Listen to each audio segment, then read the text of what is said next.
Welcome back to Unveiled by Grace. This is your man of God, Ron. How are you guys doing today? Yes, we're back with another video.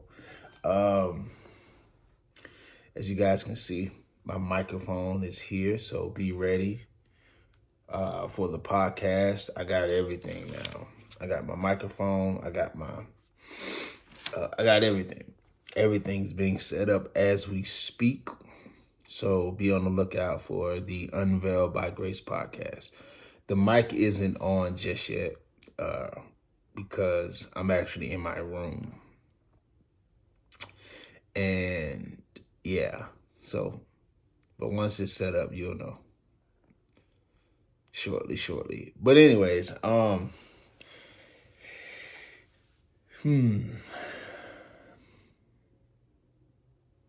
we are children of God, and He has called us. He has called us to be rebuilders of walls. We're coming out of Isaiah 58, verse 12. And it says, your people will rebuild the ancient ruins and will raise up the age-old foundations. You will be called repairer of broken walls, restorer of streets with dwellings. This is from the NIV. But let's go to the King James Version as well,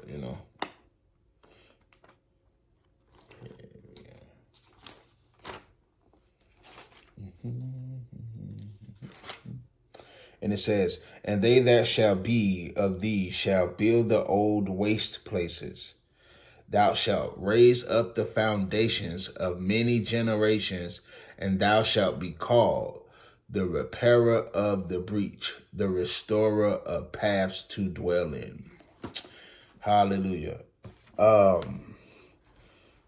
As God's people, we're called not just to worship, right? Not just to worship Him, but to embody His love. To embody His love and justice, and to serve Him by serving and taking care of His people.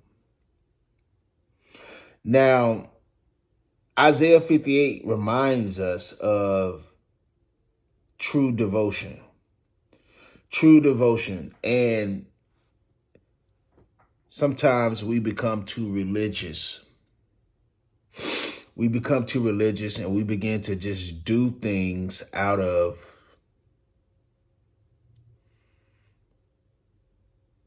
habit and because what it looks like. But we forget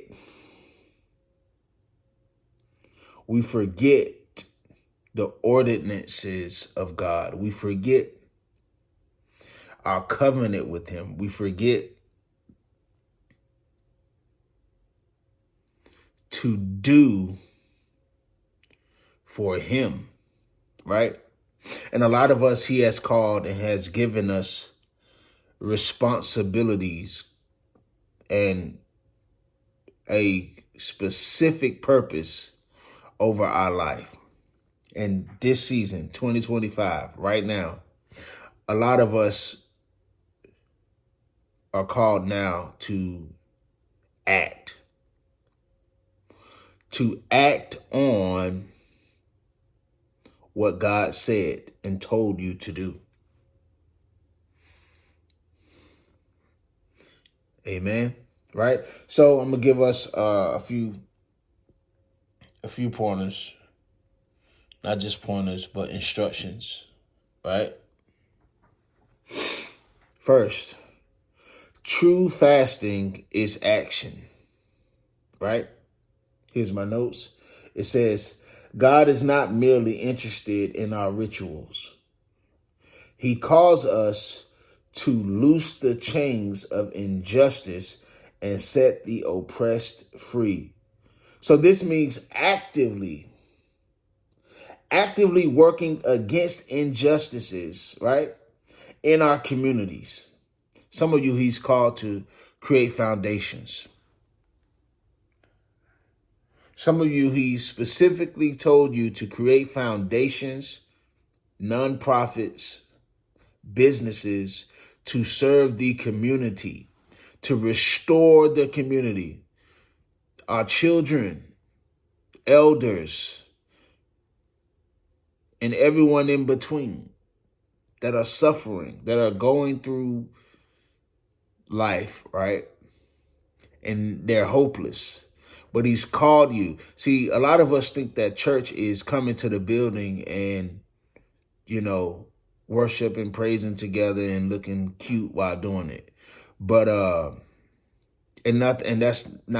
that's a piece of the church. That's a huge part of the church. But the church is outside.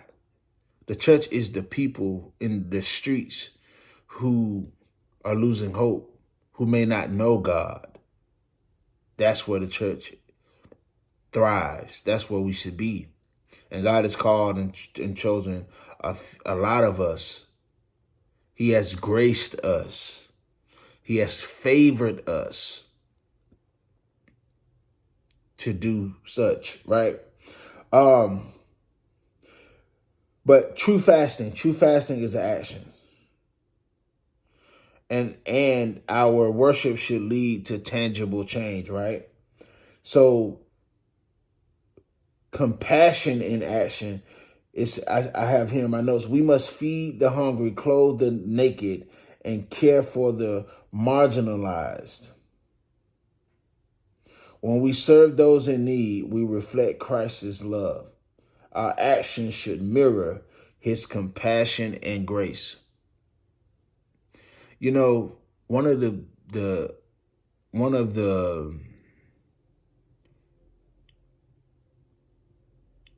main lessons I've had to learn recently is how to serve. How to serve. And in serving, there's a certain posture you must have, a certain heart posture you must have.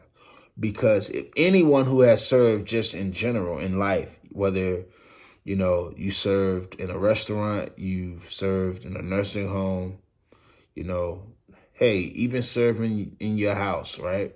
When you cleaning those dishes for your kids, you feeding them, right? You making sure that they got clean clothes, that's serving. Serving, charity starts in the home, right? Even in serving, you don't want nobody making you food with an attitude. You don't want, when me and my wife arguing, I tell her, nah, don't cook for me. You over there stirring the pasta, angry. No, do not anger. Do not be angry making my grits. You understand me? But there's a way to serve. And God has called us to serve. And serving has nothing to do with pleasing man. Please be clear, because that's when we get in the religious side of it. You doing this for something other than what God told you to do. Because even doing things doesn't get you merit with our Heavenly Father either. That's a whole nother subject, but we'll move on. Living out our faith. Faith without works is dead. That's what James 2:26 tells us. And I just did a video about that last week. Let us not be mere hearers of the word, but doers. Our faith should compel us to act justly, love mercy, right? And walk humbly with God, according to Micah 6:8. Now, living out our faith. living out our faith. Living out our faith means the actions we're taking manifest the Lord Jesus, manifest his love, manifest his mercy. They don't hear me though. You don't hear me though. We must live out our faith. Faith is substance. Faith is tangible. Faith is doing. And upon doing, something happens.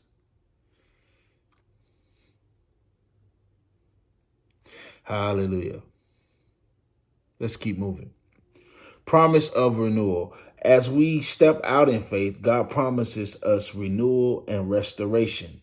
He will guide us and provide our needs as we engage in his work, as we engage in our community, as we engage in manifesting that business, that school, that nonprofit, right?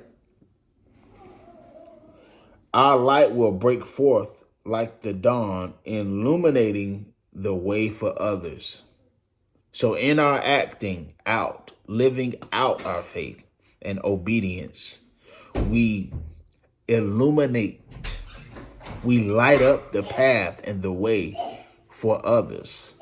That's what we call it, bringing glory to his name, because we're bringing more lives to Christ.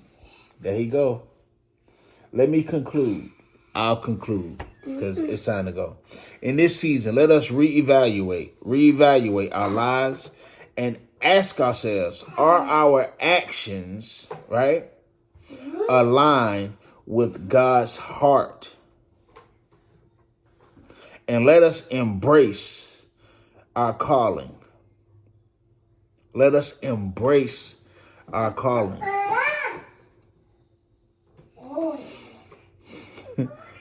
Let us embrace our calling and serve others with love. Hallelujah. And work towards justice and healing our communities. This is the call to action. This is the move of God. This is what's happening right now. Because there's something that's going to come. And we're going to need to be in place and position, not only just to serve others, because it's going to be a lot in need, more than there is now, right? But we're going to have to be prepared. We have to be prepared to serve. You have to be prepared to heal and help our communities, to restore. Hallelujah. But only Jesus is the restorer. So if he is not in thee, and if you aren't operating and acting out through his spirit, because people know, man, like I said, people know the wrong spirit. They know when what? People are not dumb. Right? So let's reflect the love of Christ and be agents. Ooh, I like that word. And be agents of transformation. Hallelujah. In this broken world. So let's pray, y'all. Heavenly Father, help us to live out our faith with purpose and passion.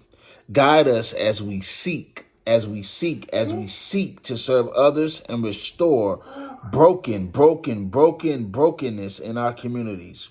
May our actions bring glory to you and spread your love to those in need. In Jesus' mighty name. Amen. Hallelujah. Hallelujah. Y'all already know what to do over here, man. If you like this video, hit that thumbs up button down below. Share this video with those who are in need for clarity. who are in need to understand that, yes, you have been called. You have been chosen for a time such as this. I love you. I love you. I love you guys. But remember, Jesus loves you more. This is Unveiled by Grace. I am your man of God, Ron. I'll see y'all in this video. Shalom.